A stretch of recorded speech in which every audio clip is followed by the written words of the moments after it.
This live. We must be live. What's up, y'all? Happy Tuesday. It is July. What do we say? July. It's July 7th. It is July 7th. Yep. 7/7/2026. July 7th. Happy birthday to my girl Bevan. I made the association today that her name rhymes with her birthday. I thought that was sweet. July 7th. 7/7. Lucky 7. So here we are with another conversation to have with y'all on a Tuesday night. Looks like we got some technical stuff we got going on over here. Bear with us. Sign in. How do you find us? We are, if you want to join the conversation, maybe you don't want to get in on the panel. You want to join the conversation, obviously, in the Facebook Freethinkers group page, pinned at the top, there is the StreamYard link, and that's how you join the panel. So you go to the StreamYard link and you click on that, it'll bring you directly into this panel. If you're not interested in being on the panel, but maybe you want to engage in conversation, you can go over to the Facebook page, you can go to the YouTube channel, any of our personal posts, and in the comments is going to be the link to this particular conversation. You can click on that link. It's on our YouTube channel, Freethinkers Worldwide, and we can chat with you in the live chat. So a couple different ways that you can engage in conversation with us if you want to have some conversation tonight. Join live, post us on the Facebook page, join live chat, that's on the YouTube channel. So both of those two places you can engage in a conversation with us. And we do try to engage with everybody. If you do comment in the comment section, either on our posts or Facebook or on the YouTube channel, we definitely try to engage with everybody. So we always appreciate y'all for supporting us and being here and talking with us through these conversations and, adding your 2 cents. So much appreciated. But definitely join us. You don't have to stay the entire conversation if you can't. You can leave whenever you need to. We don't really even have a topic, picked out tonight. Essentially, there's no particular topic. It's very open freestyle. It's called Pick a Post. Oh yeah, we ain't gonna be long, so y'all better jump in. Yeah, we were gonna do a short one. We had a great in person last week. We'll give you a little rundown of that. Yeah. Mm-hmm. And I thought about extending that conversation here. We can certainly do that next week. Denise is gonna be. I forgot what the conversation was about. It was we did like 3 different topics. We kind of did a rundown with social responsibility. Okay. And it was go ahead and finish. We can jump back into that in a second. Okay. Anyway, it's a good conversation. So we can always bring that back into, this space, of course, because those that generally join us at the in-person don't always join us on camera here for the live. And then obviously a lot of our people that join us here, support us here live, are not always local. So oftentimes are not able to come to our in-person on Tuesday, the last Tuesday, because they're not here. So that is one of the things that we are, somebody was like, why don't y'all go live on that last Tuesday? That's the whole point of the last Tuesday. Last Tuesday is so that those who don't want to be recorded, those who don't want proof of two separate groups of people. And there's a lot of people. Very little overlap between the people who come on live and the people who come in person, which I like. I do too, because we really get to see a lot more people than maybe you would, see on a regular Tuesday logging in, because we don't know who watches. We don't know, we have no clue unless you tell us, oh, we listened to y'all talk about discernment last night, or I was watching, unless you chime in somewhere, we have no idea that you're here. So, to know that those places don't cross, but they're still both respectively, powerful networks of people and dialogue and conversation. I love it. And I do appreciate, because our in-person, we have a faithful in-person crowd. They faithfully show up on that I say this too, it does it gives you a higher level of responsibility. So even if I am tired, I'll be like, I know, especially for the people who primarily just show up on the last Tuesday of each month. Mm-hmm. You don't want to miss that month if they're only gonna get one time, really. And some of those people, they do post in the Facebook group. Right. But yeah, if they're not coming on and interacting, then it makes you that much more want to make sure that we have that time for them. Absolutely. And appreciate everybody who supports us regardless, whether it's in person, whether it's here online, whether it's sharing a page, whether it's commenting on any of our posts, whether it's telling some people, like I'll never stop being just excited and like appreciative and flattered and honored when I see a friend of mine share. When I see our logo on my timeline and it's not me, I'm like, oh my God. There's no greater form of love. Like, people truly underestimate what something as simple as a share does for another person, right? So I'm always grateful. Whether it looks like, oh, y'all only got 8-9 people. Do you know what those 8 or 9 people give? Oh my gosh. And that's what we had. We had, I think, 8 or 9 people. And then after all of us left, Edward pulled up last Tuesday. So after you snuck. That snuck out of there. He just stuck out, and I was like, "Damn, cue that person again."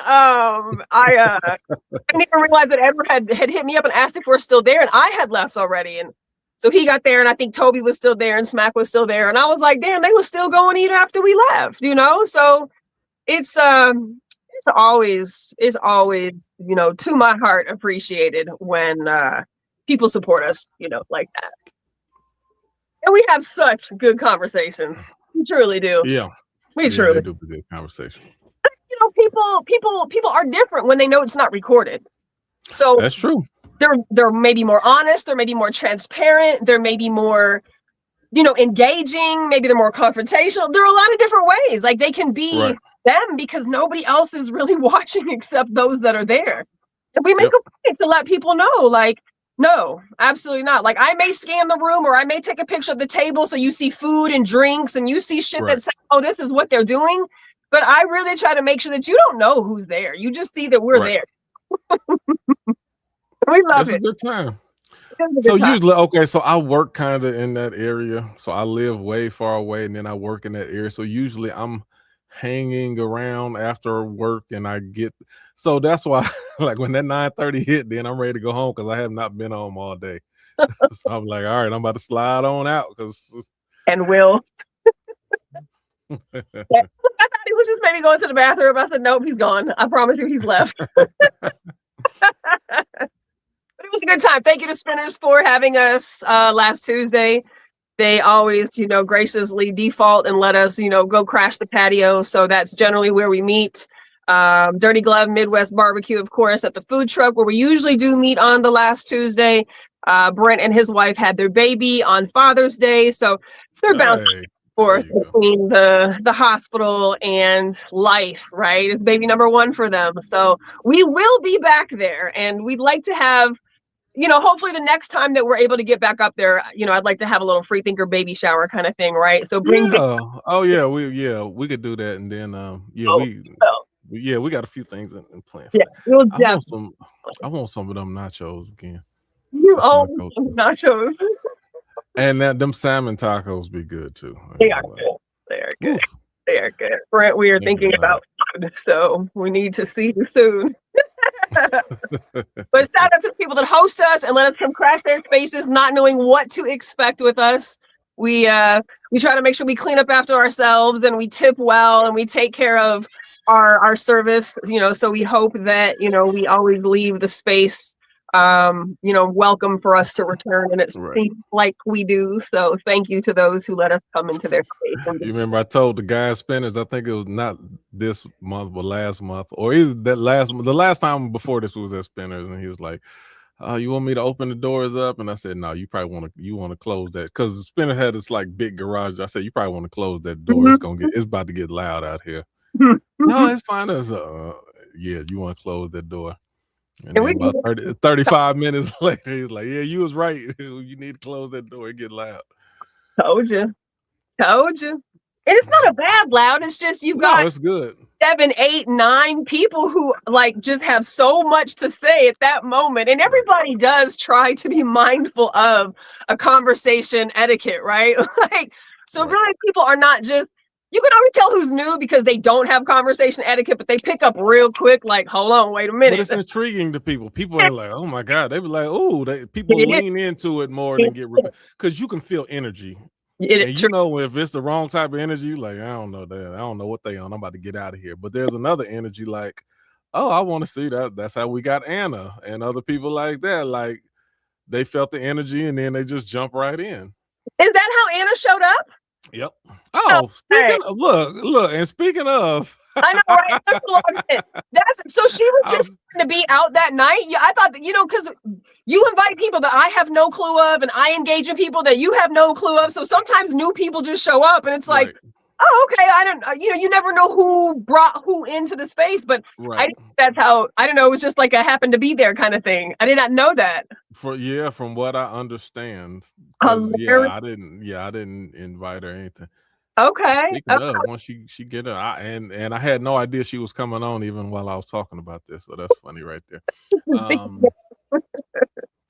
she going? Did we put her on? Oh yeah, she's on. It's just spinning. Yeah. Okay. In the boonies. But there have been people though, like, when we did our couple of events at Phoenix Den, when Phoenix Den was still open, there were people who were like, oh wow, who in the are y'all? Right. They have definitely come and followed. We've met many of people, through spinners like that who just happened to have been there, and they were like, "Oh, what y'all doing on a Tuesday night?" And they're like, "Whoa, wow," Or people will bring dates, like you've obviously seen when someone brings dates with. Yeah, that's happened. Yeah, I don't think what they're getting. You know what? That's a good idea. Look, free thinkers in person. That's a great time to bring a date. It is. It is. We just kind of talked about this last week at our in-person, didn't we? I don't remember what we talked about. About telling somebody else that they do or they don't have the right to talk to somebody or shouldn't talk to somebody, or that person ain't no good, you shouldn't talk to that person. Oh yeah. I kind of remember that. I don't remember the actual question, but I remember. Yeah. It was in there. I know we were talking about. Oh, she disappeared. Damn it! Say we were talking about you. Oh no, it's just dark. Are you in the dark? No, she was there for a second and then she disappeared. She out on the road. She probably in Bass Drop somewhere. Yeah, in the country. And you do that. Just join us and put your camera, on whatever you need to. Just mute yourself if it's loud in the background and tap in whenever you can. So feel free. Yeah. Okay, so did you want to recap any of the questions that we did, or you want to just jump into some of the posts that we have that you want to touch on? Do either, it don't matter to me, but if you want to say, I don't remember none of the conversation from down. Was something about change, and they're in my phone, so I can't use them. Personal responsibility. It was, are you the problem? So are you the problem? Something about change. Oh yeah, we did talk about. I was talking about how I'm the problem. And do you know how you're the problem? Like, in what areas do you know that you're the problem? Mm-hmm. Mm-hmm. Yeah, that was interesting. I can't remember what the other two were though. So no, I guess we'll skip that. And we'll skip that. So then let's go if we're talking about where is this something relationship wise? Okay. You put this is living with someone prior to getting married a must? So obviously, I wonder how this worked. Let me see. Yeah, that don't work right. Obviously, it's not a must, but for some people, they may definitely feel like it's a must. I definitely feel that you should. I feel that you should move in with them. I feel that you should have sex with that way. That the no sex till marriage. I don't believe in that. You definitely need. What do you think the purpose of that? What do you think the purpose of that was then for? I mean, I think it's good to you want to have commitment to someone, and you want to have an established commitment to someone before you start the process or the activity of making a family, because it's definitely downsides. And I guess that's the downside, is the irresponsibility of if you don't probably take care of yourself, then if you have a baby and you don't have that commitment, then that could be problematic. Sure. So I just well, and you know, and even if we go on just by biblical terms, then everything is about um relationship and commitment. I mean, even the stories of the Bible, even if you're talking about God to the people of Israel, Christ to the church, everything was God. The Bible constantly uses comparisons about uh the church being the bride and Christ being the groom. Like everything is, there's always parallels and comparisons to marriage. So you know, is the and it actually, a lot of it makes a lot of sense when it comes to just commitment and the ways that you work through issues to stay committed. I'm not gonna go far into that, but Sure. it may in principle it makes sense, and I think overall it's a good practice, but I don't think Oh, that go So, ahead.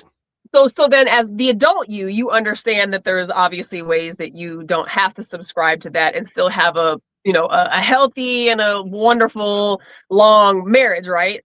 But will you I would not marry someone that I haven't had sex would with. you recommend that for your children? Would you recommend that for your daughters? Like you as the 40-year-old, you understand that today, right? But like, would you still want your children to come up with the expectation that you should wait?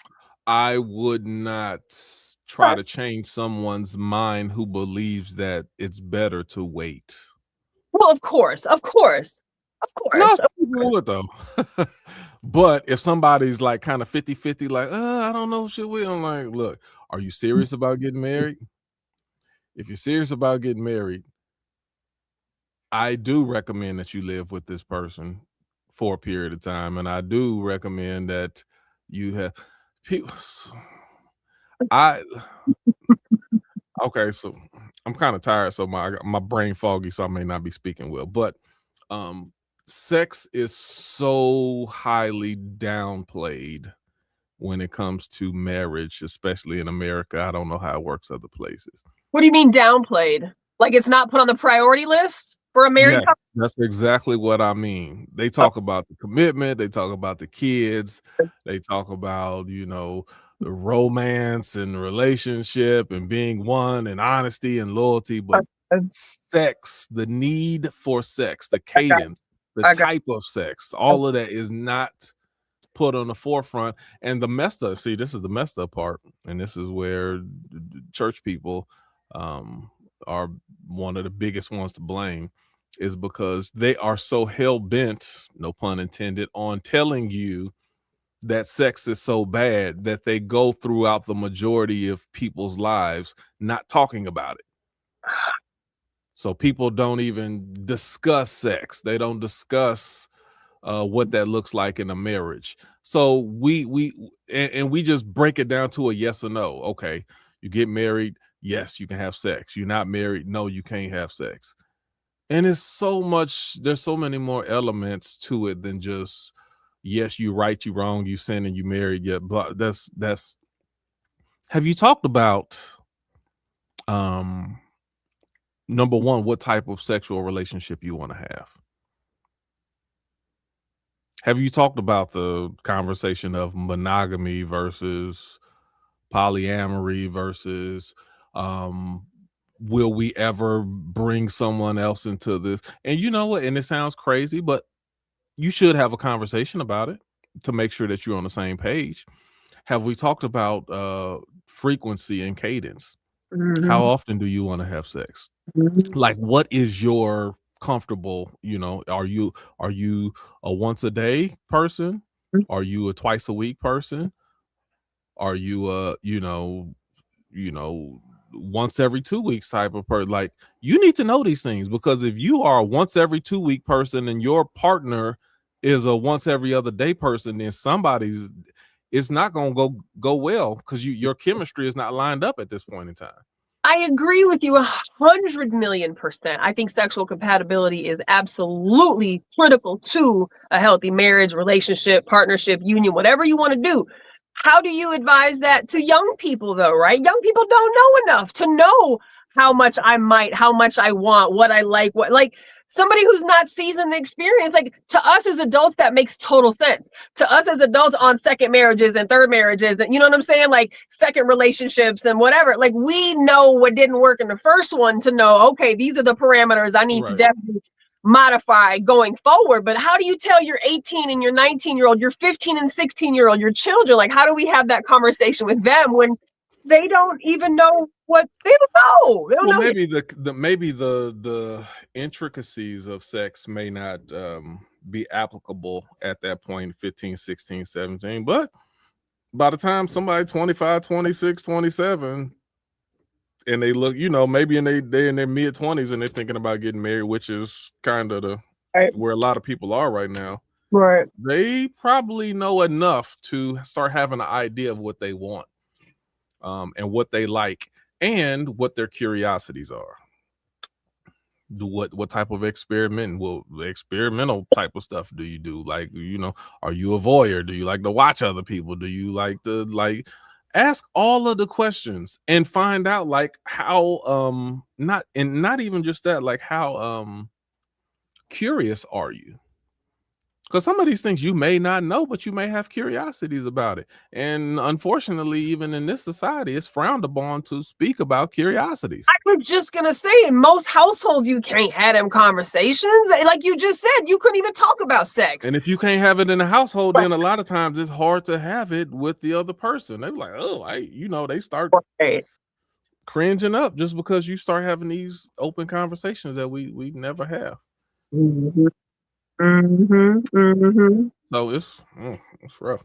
Yeah, I could go on and on about why I think that it is made to be that way, right? Why we don't talk about sex, why we make the sex conversation taboo, right? I can go on about why I think it's that way, but I think it's also bullshit that it's that way. Not to say I want to be running around like straight naked style around everybody type energy, right? But like to be able to have conversations about sex, that's a real thing. Like we need to be, it needs to be made more. So I mean, our kids are singing the most horrific fucking lyrics that you write, right? So we need to be able to normalize having those conversations with our kids too, because when they do become of age where they sneak out or they get out or they finally start college or whatever, and it's like, holy shit, right?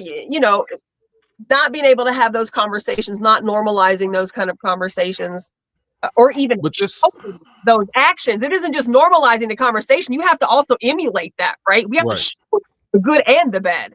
Not to say we have to show them that shit, but we have to show them that it's okay to have those conversations, to love on your partner, to be, affectionate with your partner, right? To compliment your partner, to go out of your way for your partner, right? That begins to build their profile of what marriage and a workable thing looks like, in my opinion. No, I believe it's all necessary. And so I was thinking, like, we understand in certain elements, but it's just when you get taught wrong, then you just perpetuate wrong thinking. So think about this. The children who are most susceptible to having an accident with a gun, or you find someone who found a gun and a kid, unfortunately, then they end up having an accident. It's usually those who are not trained how to deal with guns.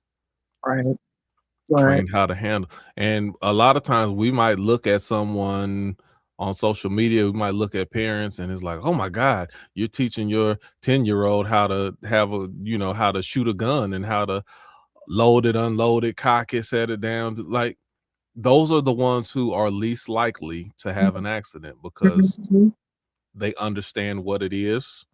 They understand the dangers of it. They have a respect for it, and they know how to properly handle it. People who don't know how to properly handle it are the ones who make mistakes and you have accidents. I'm using that in the same example of when you educate people, even in sex, they are more apt and prone to make healthy decisions. Those are the ones that's not usually just going around reckless, raw dogging, doing dumb stuff and not protecting themselves because they've educated themselves. First, you educate yourself on the act itself, and then you also get educated on the emotional repercussions behind it, how you go about doing it, how do you interact with someone. It's a whole lot that goes with it, but when you educate someone, then education is always empowering. Mm-hmm. Will you put the thing back up again? I want to ask a question about that. Let's see what to say. Is living with are there rules to where you live, right? So let's say you both obviously have your own place during the dating time, right? Is there a rule, right? Can she move into his place? Can he move in? They have their own place together. Like, does ownership, So rental make a difference? Like, this where is are we going? Where are we this moving? is what that's a very good question. This is what I recommend, and I recommend this by actual experience. Okay. You can both get a place together. I don't necessarily recommend that because it's not necessary. You don't recommend getting a new place together. No, and this is why. Let me tell you. Okay. She can move in with him, he can move in with her. But what I do not recommend is you keep paying your rent at your place. You always make sure that you do not, that is your sole place that you live and you don't have any other options. Back up. Okay. 100%. Okay. So So don't somebody get reckless and somebody start being controlling and try to use leverage. You know, I had this with an ex. And I stayed with her 99% out of the time, but I kept my apartment up at Lakeline because I had a roommate there. I kept my room, I kept my apartment, and it was the best thing that ever worked for me. Because whenever she started tripping, well, you can get out and you can do this. All right, bye. Oh, right. Mm-hmm. I got my vehicle, I got my own place, I got my stuff where you can't threaten me with anything because I will leave. Mm-hmm. And you put yourself in a bad position if that is your only place where you at. Now where you gonna go when someone tries to do that with you? So you're saying do not keep paying on your place, or do keep paying on your place? Keep paying on your place. Paying on your place. So you can move in with the other person, but you keep paying your rent at your other place. I thought you said not to, and my thought was that it's going to force you to make this shit work or understand we're not going to work. It ain't got to work. No, we ain't married yet. If it ain't working and somebody ain't acting right, then right. He said, okay, so take it a step further. If you find out in your relationship, one or both of you keep trying to escape every time there's conflict, that's a sign right there as well that you're probably not ready to be married. True. Right. If he ready to go to his mama house every time he get mad, or she telling you to I'm leaving, I'm going back to my other apartment, is if y'all having these type of, and the conflict, the resolution of the conflict is to scatter, right, you're probably not ready to be married. I agree. Yeah, because I definitely do not support forced cohabitation to make some shit work, right? But I do realize that if one person does have their nest, right, they do have their security nest, that almost makes it an unfair playing field, right? Because now the other one has to kick you out in order to get their fucking space back. You, however, just get to go to your space. There's no intrusion. There's no having to kick somebody out. There's no, you know what I'm saying? Like, you still got your space to go. So it's an interesting, like, double-edged sword, right? Because I think that every fucking thing I don't like, but I also, in this conversation, marriage, or somebody who I may, be engaged to and potentially going to marriage, we damn sure need to see what our temperature is together. And then on top of that, then even in moving in, you should have a plan in place. You should both understand, hey, we are moving in. This is a trial period to see, to take we getting past relationship 101. We got the googly eyes. We like each other, all of that. But how do we actually cohabitate together? Right. And we understand that this is this is a trial to take us to the next step. We ain't living together just to be living together. We're doing this with a purpose to decide, do we want to move forward together? Do we want to build a family together? Do we want to eventually get a house together? Whatever the case is, this is our testing period to find out if we're both mature enough and compatible to handle that. I agree with that. I agree. Go ahead. I think most people replied to that. I think Crystal was the only one. Crystal was like, I don't want to live together married at all. But you know how many people have said, if I could just have a duplex with my partner, or if we could just live next door to each other, or if we could live, above each other. I'm like, I have so many clients who have separate master bedrooms, who have 2 beds in their fucking master space. I'm like, and I get it in some situations because, people snore, people have CPAP machines, people have, sleep issues. Like, so I get that after a while, like, it's just better if I go to the other room instead of live on the couch, right? So I get that in some situations, but there's a lot of people who actually talk about that like they would enjoy having a partner, just not one I have to live with every day. And I'm like, okay. Everybody else, agreed that yes, you do probably need to live together for a certain amount of time before you decide to get married. But the not living together and being married thing is definitely an interesting concept. That's probably why single people get along with people so well, because they get that right amount of separation that they need. You come together, go apart. Come back together, go apart. In that space, what they say, absence make the heart grow fonder. Oh no, we're not doing that. No, I need you right here all the time. And we're fucking. No, and you know what? And that's the dream. But if you look, the dream is, we with each other side by side, 100. We connected, we locked in. Yeah. But I don't know. The reality that I see does not support that fantasy as being probable. I see more married couples who trying to find ways to get some space and separation and get a release. And, I see more people on that type of level than I do those who are really locked in, connected. And I don't want that. So I'll stay single. I don't want that. You know what I'm saying? And I understand what you're saying. I get that. And I guess for me at this age and this stage, I've already lived that, right? I've done that. And I had this before, right? Now, obviously it was a different extent and it didn't last because here we are, right? But more than half of marriages don't last either. So then your relationship didn't work and you didn't have to go through all the legal paperwork that most married people do. They have to.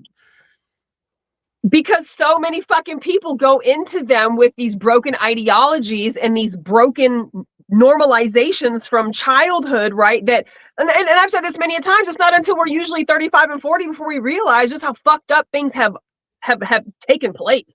How much we've contributed to some fucked up shit, how much the shit that we, were ingrained with as children and our youth, like we don't realize this shit until things start to fall apart, until we start to have our own challenges. And so you start coming to free thinkers and people start pushing your fucking buttons and you're like, hold on, wait a minute. I really do have to challenge my thinking and my beliefs and my thoughts and how do I feel and so on and so forth.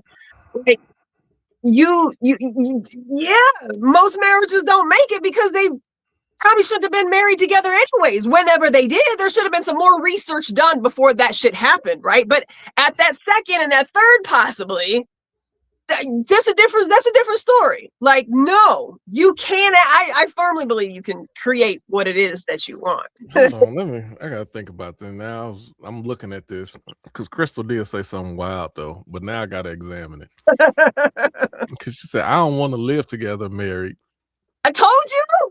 So, and my first response to that, or my first, like how I'm hearing it is, all I heard her say is, I don't want to get married, no way.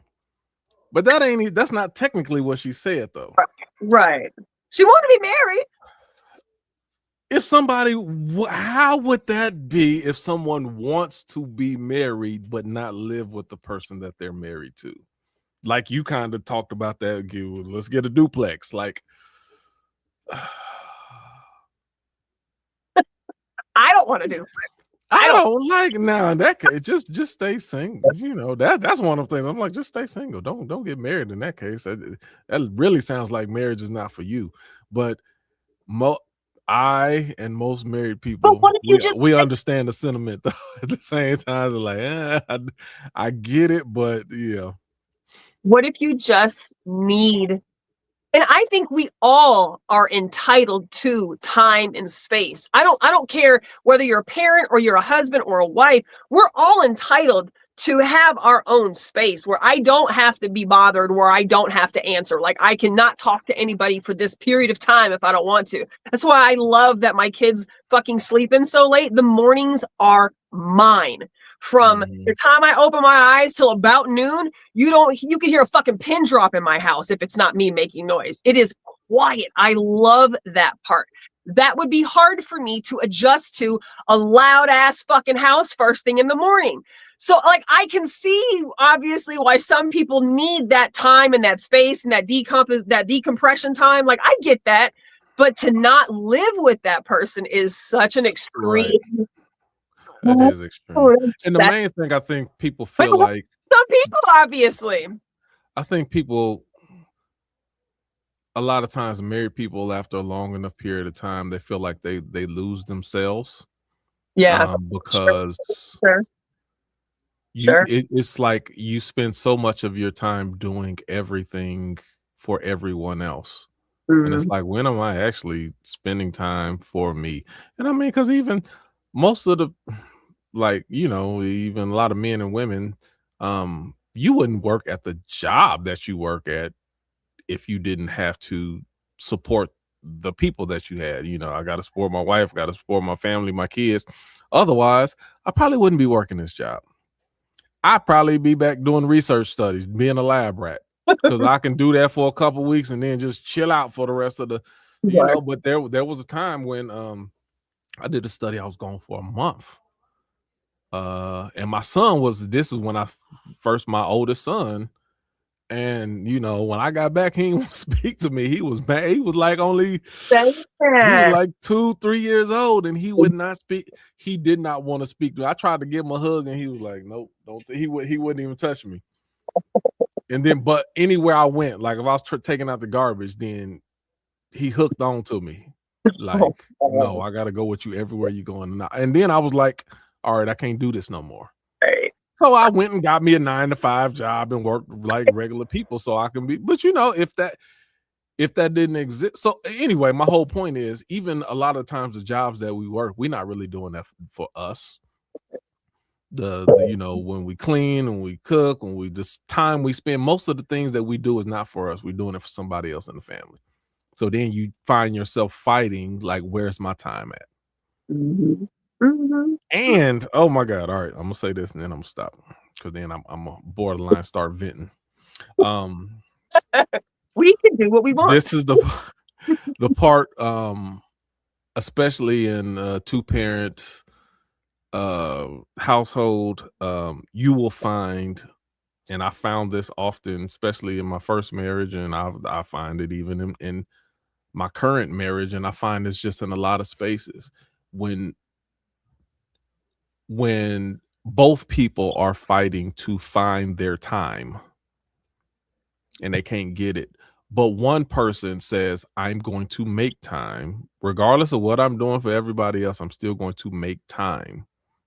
If that's me going to the gym, I might go down to the park and shoot around, play basketball. I might, whatever I do, I'm gonna go to the Tater Q on Wednesdays and get my wings, whatever. I'm going to make certain spaces of time for myself. When one person is deliberate about creating those spaces for time, but the other person doesn't, then it creates resentment for the person that won't do it.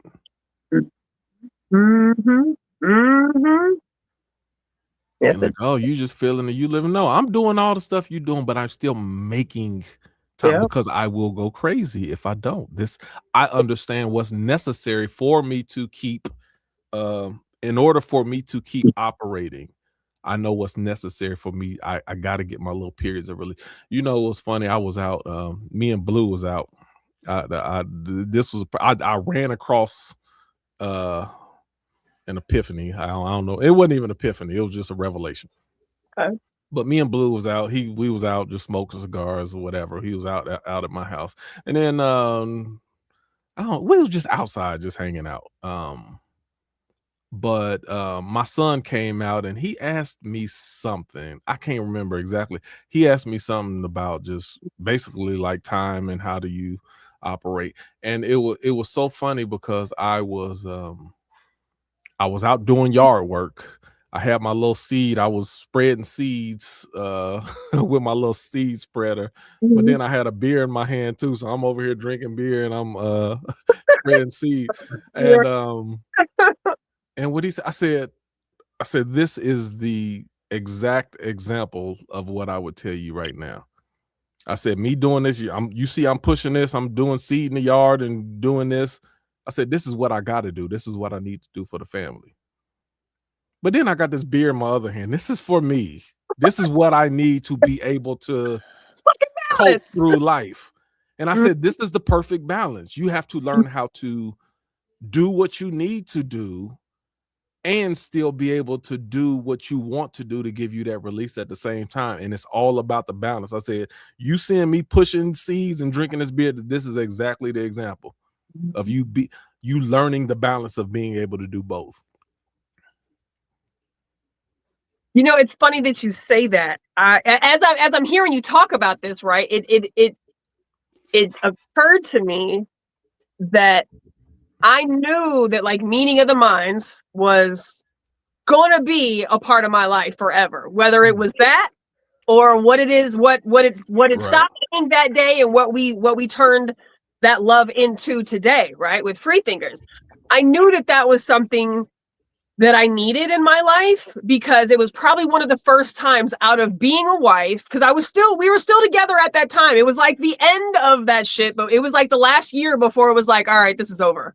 Mm-hmm. So it was the first time outside of being a wife and being a mom that I was like, no, fucking Tuesday nights at Joe's, that's my Right. shit. That I might not do anything else the other 6 days out of the week. And I probably am not. If it wasn't for my man and it wasn't for the kids or it wasn't for the business, I don't have anything outside of those three things. And here we are, shit. I'm free thinkers going on 9 years, 9 years. But, prior to that was a couple years, right? And Right. that is so very necessary because even though that relationship sure as hell didn't fucking last, this absolutely has. And instead has stood that test of time. And that's one thing I actually appreciate about you too. I've seen you, maintain your position with us as a husband, as a new father, as having a new family. Like Right. knowing that, hey, I got a whole bunch of hurdles I got to jump through over here with this new Right. relationship and family and all this stuff. But Tuesday nights that's where I go on Tuesday, and that says a lot because that means that this is important, but that means that this is something we're doing for ourselves. This is Right. definitely for us. And you got to know where your value, you got to know what's valuable to. I don't think either one of us felt like doing the show tonight. But I was just like, if we can just push record, we can start, then I know it's gonna give me what I need once I get on here. Because I know I'm tired as hell. But I'm like, let's just get on here. And once I know once we get on here, I know it's gonna be good and I know it's gonna be helpful for me. Of course. Of course. And here we are. Glad that we chimed in. Oh, I mean, we is at 45 minutes. That's what I said, but Yeah. Was there any other comments on that post that stuck out to you? Because everybody was pretty much yeah, I was looking. Okay, so Jules said too. while it's smart to fully test compatibility before entering marriage, too many people get comfortable gaining all the benefits without the full commitment or legal protection of the covenant once they move in together. if marriage is the goal, there should be clear expectations and timelines. That kind of go back to what I was saying. Yeah, like don't just jump in and be like, all right, we're gonna move. You should have real goals and timelines on what this progression is supposed to look like. It shouldn't like, all right, we're just gonna do it and see what happens. No, Right. because then that could turn into 5 to 6 to 7 years. And then also ask the question like, how are we going to solidify this commitment?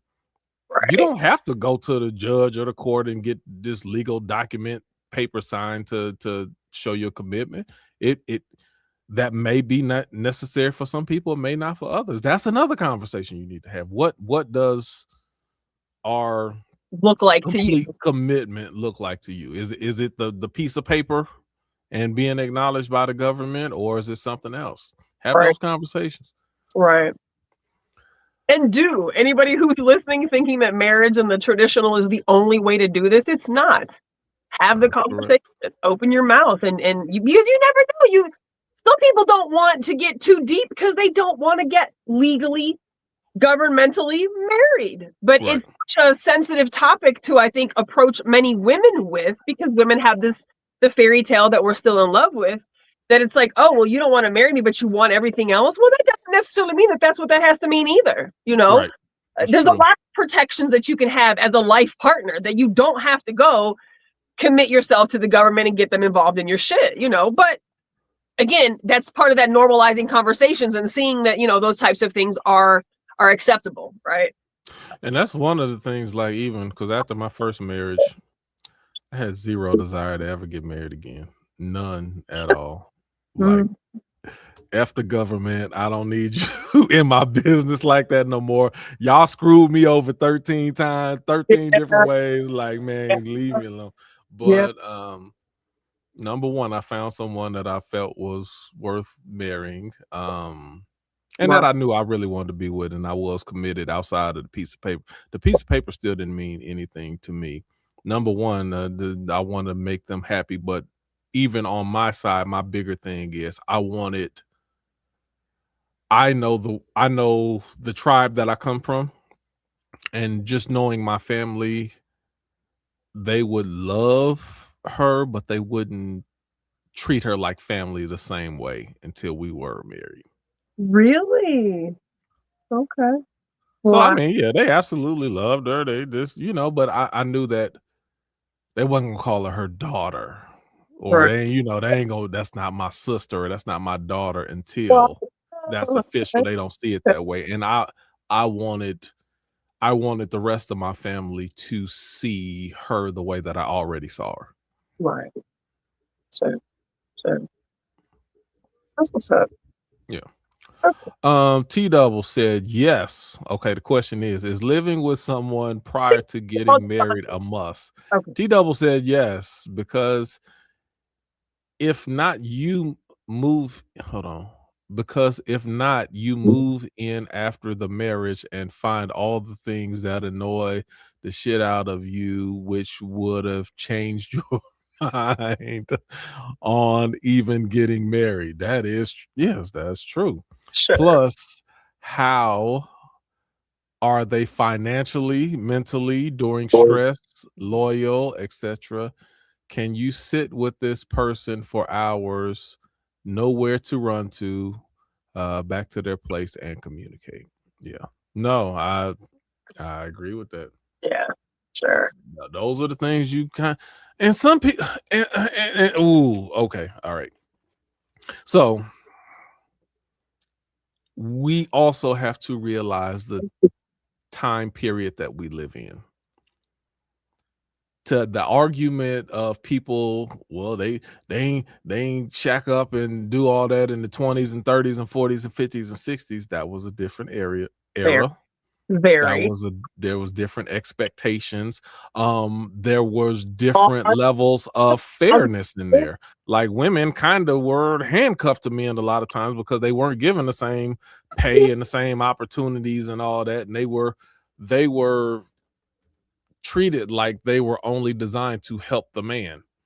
And a lot of women, I heard, I'm not sure about this. I heard about this. Like, a lot of women, you would have to get permission from the man or from your husband to get home loans and different business loans, like all of this, it just wasn't available to you. So they kind of handcuffed you to the relationship. 1974 is when women were finally allowed to obtain credit on their own. 1974, Crazy. 4 years before I was born. Are you fucking serious? So we sit there, we act like everything was so much. Great, Oh, we were more wholesome back then, and there was different level of commitment. No, it was a lot of it was forced commitment by the process of the government. So, okay, we don't operate like that now. We got different, everybody got the different. It's still racism, sexism, but overall, you still got the opportunities. We don't have to live like that. Right. So you can't sit there and just be like, oh, well, just stick it out. No, people not sticking it out like that no more. Yeah. Sometimes that's unfortunate. Sometimes it's good. Some people didn't need to stick it out as long as they did. Man, say that again. Now, on the other side, some people don't stick it out long enough. I just think some people shouldn't have got married in the first place if you don't have a certain level of just everything. Tenacity. You got to be tenacious in marriage, or just the commitment to the the commitment to improving that part. Because your relationship is going to break down. There's going to have you're going to have a lot of gaps and issues, but are you committed to making progress in your relationship? That fucking part. Absolutely. That fucking part. A lot of people ain't. A lot of people. I agree. But again, it's just, I hate that so many of us, unfortunately, had to go through what we had to go through with our first loves, or what we thought was maybe our first loves or our first marriages or whatever, to learn this lesson, right? And it doesn't mean that everybody came from bad places. I mean, hell, my parents were married until I was in my 20s, but the today information that I know is obviously different than the 20-year-old Nikki information, that I was exposed to. So yes, live with your person before you get married. Agree. All right.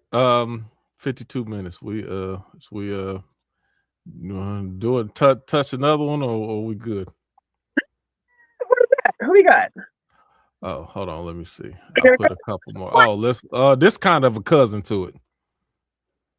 I missed all these down here. What's up, Kev? You've been with a person for 3 months and you find out that they don't believe in God. Now, I mean, for you, we might switch that around for you. You find out that they do believe in God. Don't find it for me. We already know what it is. So for me, now I'm okay. So you've been with a person for 3 months and you find out they don't believe. Yeah, that's easy for me. Oh, you know what? Okay, it's kind of easy, but not as easy. Hold on, I'm typing. Not believing in God. I'm gonna have to think about that. That might be a little tricky for me. Now, if you say you don't believe in Christianity or Islam, or you don't believe in the church, or you don't believe in religion, I'm like, good. Do you? If you don't believe in God, I still probably wouldn't care. It probably wouldn't make me no difference. That wouldn't be a deal breaker for you? No, I don't think so. Because I guess what I've okay. Ooh, all right. So if it took me 3 months to find out that you don't believe in God, if it took me 3 months, then that. But what that also tells me is that you don't lead with your belief system, whether you are pro-God, pro-church, pro-Christianity, pro-Islam, pro-Hebrew Israelite, pro-atheist, whatever. Mm-hmm. People who lead with that, it don't take you 3 months to find out where they at. True. If it took you 3 months, then that means that they are just focused on being a good person and being a decent human being more so than they are leading with their belief system. True. That's true. So the fact that it took me 3 months before, oh, really? You don't? I didn't know that. Interesting. Okay, what we eating tonight? Right. So yeah, if it took 3 months before I actually even knew that, then I mean that would be a shock to me. But even still, you let me know that that's not something that you lead with anyway. So it also tells me that that's something that you're not hell bent or interested in trying to change or convert me or the way I believe. And that's the way I am. I know what I believe. I know my faith. I know my quote unquote religion. I have no desire to change or convert other people. So if we both on that same page, then we ain't gonna have no issues. We good. That would be me. Interesting to hear that you say that. That's good. I've said that before. I've said that before on here. Say that. It's good to hear you say that. But No, it's, I've said that a few times on here, but usually it's followed up with Ivory being like, no, that's gonna be Ivory come right behind me like, nah, that ain't gonna work for me. oh, that's so funny. And it wouldn't. And it wouldn't. Like it totally would not. I mean, that would definitely not work for her. You can obviously see that, right? How you said you would change it up for me? How would you apply that question to me? For me, how would that work? How do I translate this? I find out 3 months into a relationship that somebody is like a fucking Jesus Bible thumper. Like Yes.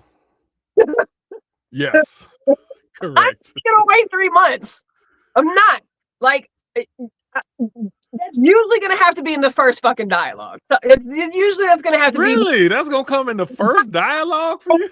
I got a list. You know my checklist, right? Like No Jesus, no Trump, no. No Jesus, not no Jesus. I know. But I've been told though, right? Like I was seeing somebody years ago who was like, I can't take this seriously because I can't take you to church. Like you don't go to church. And I'm like, are you fucking serious? You are really a terrible human being, honestly. Do you think you were more jaded by how other people acted? So then do you feel that would be a projection based upon past experiences? What? Which part? What? You finding out that somebody is a Christian or something like that, and you be like, yeah, this ain't gonna work. Because again, let me say this, because you're saying, well, okay, so damn, let me go back. No way. Why would you need to know that right up front? Because I do. Why? I already know that we talked about compass a couple conversations ago, right? That's gonna be a person's compass, whether you tooth and nail or it's a little gray and wiggly lines. You know what I'm saying? Like there's still gonna be a direction that this compass is usually going to operate from, direct you to, and guide you, right? Like that's still going to be an important part of your operating. You yourself, you could use you as an example. You've said many a times how you are not a Christian in most people's eyes, right? Or in a Christian's eyes, but you are very much a follower of, you are a believer of. And there's levels to that, and I realize that. But there's still going to be a large part of that is a critical part to who you are and how you operate, right? There's going to come a time down the line where that's probably going to become a challenge for us, right?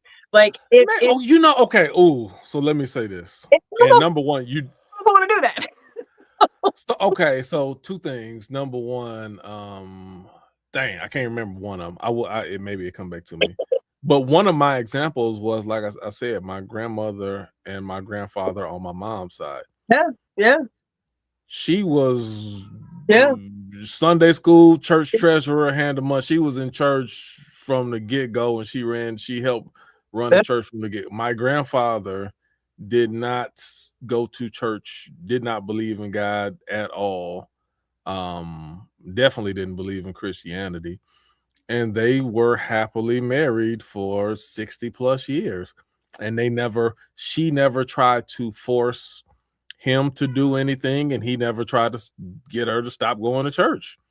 So the dynamic worked for them. They weren't trying to.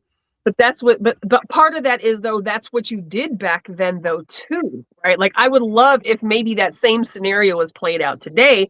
How would that look? How would that turn out? Would that be the same way? Not to say I question anything that you're saying or whatever that was, but that was That was, I mean, every man I've been with, mama lived in the church and daddy usually didn't. You know what I'm saying? He was usually out doing a whole bunch of other shit. But like she stayed up in that church, and she stayed up in the church with who? The kids. That's where everybody went. So that's just kind of what you did. And so for me, when I start getting into like, you know, the philosophical side to this and the principle side to this, and we start talking about heaven and hell and sin and, you know, Right. and so on and so forth, you're going to lose me intellectually. And I don't want that with my person. You know what I'm saying? That doesn't mean that I don't think that that isn't real to you. Right. It just is not ever going to be real like that to me. And one of us is probably going to start feeling some type of way, if not both of us, if it doesn't become a struggle. But again, I keep saying the fact that in this scenario, if you could go, and the only way you would know is you asking these questions right up front, but for some reason you didn't, and it took you 3 months to find this out. That also leads you to believe like, hey, this is not on the, I'm not trying to convert you. This is not on the top of my priority list, because you didn't even know where I stood with this, because it wasn't important for me to lead with that for you. And that too would be a problem for me, because you're never going to not know where I stand. You're always going to know what I lead with, where I lead from. And maybe that's just me, but if I was with a dude for 3 months and I didn't even know he was a Christian or he believed in God and believed to where he say, I believe in God, your lifestyle better emulate that some fucking where. Because if your lifestyle doesn't emulate that, then we're going to have a problem, because now I know you to be a hypocrite. And that's not going to work for me either. I mean, yeah. I mean, just under the question, it would be, I'm just trying to find out how.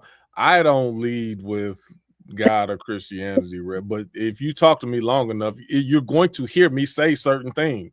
Right. Oh, yeah, 4th of July, I went to my church. We had a barbecue. Like, you're going to hear me just say something random that's going to refer to my faith on some level. Like, how does that not, like, you know? Right. So that would be strange. Because then, and I'm kind of with you a little bit. Like 3 months and I can't tell like what you. Then it make me feel like you was trying to hide this from me. Yeah, like if it took you 3 months, if it took you 3 months to learn that I was a mom, you'd be like, hold the fuck up. Like, that is true. That's a good point. That's a good point. You know what I'm saying? Like, no fucking way. You didn't know I had kids. Like, that is a good. You know I have kids. You know what I'm saying? Like, no way. No way. That is a damn good analogy. So, if I was talking to somebody in 3 months and I didn't know they had no kids, that would be that would be a yellow to red flag for me. Like, why wouldn't you? You ain't gonna say nothing about your kids? Nothing. You not proud of your kid? Are you trying to highlight what? Ooh, that would be. We spent together, and your children never interfered with the nights I stayed with you, or when we went out of town. Right. Oh my God. Yes, that's 100%. So that's perfect analogy. Like, no, I definitely had some issues. I said I told this story before, but Brooke, in my brief days when I was out dating in between my relationships, it was a girl I met her on Tinder, and I think we were setting up time to go out, but we was talking, having a good conversation, and I asked her something about her kids or something like that. She was like, "Oh no, I moved to Austin. I left my kids in, I forgot, Georgia with their mom or something. She left them with somebody else, but they were small children too." And I'm like, "You leaving your kids?" Wow. I didn't call her back. No, you got small kids? Hell no. I got small kids that I'm sitting up here raising by myself, and they're like, that's my everything to me. And you just willingly leaving your kids to go to some. I'm like, nah. I never spoke to her again after that. So, like, I got back on the dating app, right? The dating profile. And so in my little profile thing, it says something like, you can't have small kids, because I don't either, right? Like, I ain't fucking with no dude who got a 2-year-old. Like, no, that makes sense. And why are you 48, 49, 50 with a 2-year-old? Like, come on, bro. Come on, what the fuck? I'm super about to be done. I got a 2-year-old. I'm You're married. going on my late 40s. I got a 2-year-old. You're married. It's a relationship. You know what I'm saying? It's all over. Had I started over maybe 5 years ago, I probably would have had a fucking kid too. That's just me, and I know me, right? But in Right. the there it talks about not, I ain't finna, I'm not interested in a man that has little children. And this one guy hits me up, Right. and he's like, well, if we're together, you ain't never got to worry about my kids. I'm like, bro, if we're together, I fucking always have to worry about your kids. Right. Why would you say Right. that to a woman that has children? Oh, you just would Mm. never have to worry about them. Yeah, no, I'm good. I'm fucking good. Right. So it's So the same thing. you No, missed the boat from the jump. Yeah, you already missed the boat. Yeah. off the rip priority. Absolutely. Absolutely. No, I think that I don't think there's anything wrong with people that make that shit work. I love it. One of my girlfriends, her and her husband, they've been married for hell, our daughters are about to be 30. So they've been married for about 30 years. When they first got married, they were both Christians, both raised, traditional Black Christian, Baptist, I think even in some spaces too.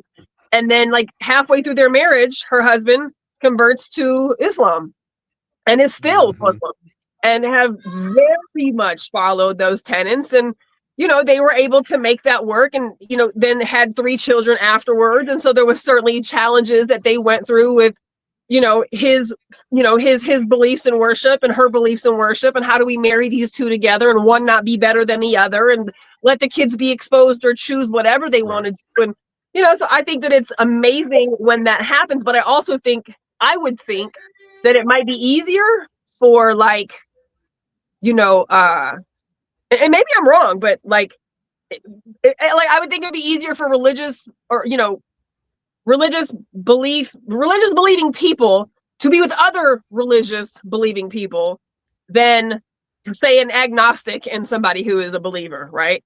Like, meaning, could you be with a Muslim or a Buddhist or a Catholic or, or is it like, nah, it got to be one I or could be with any of them, but yeah, on the surface, it would be easier just because you are programmed to have a belief system, even if they're too different.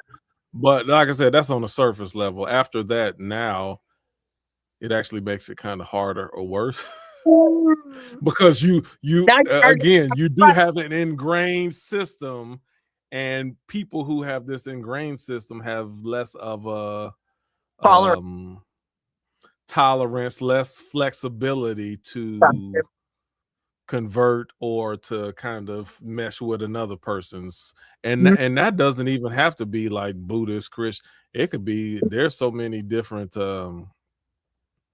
dynamics, even just in Christian or Islamic religions. There's so many different types. You can be one type of Christian and there could be another type of Christian that's you can be more night and day than a Christian to an atheist. One Christian to another Christian can be further apart in their belief system than a Christian to an atheist. That's how different it can be. Just like you have Islam too. You have, Islam, the law, peace, different things, and then you have extremists who feel that they gotta kill everybody in the name of God. Like that. Yeah. Right. You know what was interesting? I'm gonna jump back real quick, just talking about kids for a second. Even when I was in my dating, this is just observation, but even when I was dating, I would stay away from people who had kids, not because they had kids, because I do get along with kids, and that's probably part of the problem, is because at the time I could not see myself spending more time with another person's kids than I had the ability to spend with my own. And I was like, I'm not doing with that. That's fair. I'm like, if I would feel a certain type of way doing certain things and events with another person's children, and I don't have the ability to do that with my own kids. I'm like, I ain't doing that right now. It sucks sometimes, but it is fair, and I understand that. I understand that. And I am that type of person. I'm like, kids love me. And that's why I had to be cautious of that even earlier on, like in my 20s and stuff, because I was so good with kids. Women who had kids would gravitate towards me because I was so good with kids. And I learned that they love my prototype, even if they didn't love me or know enough about me. They just, oh, this is a good guy. He's good with kids. He's a great father material.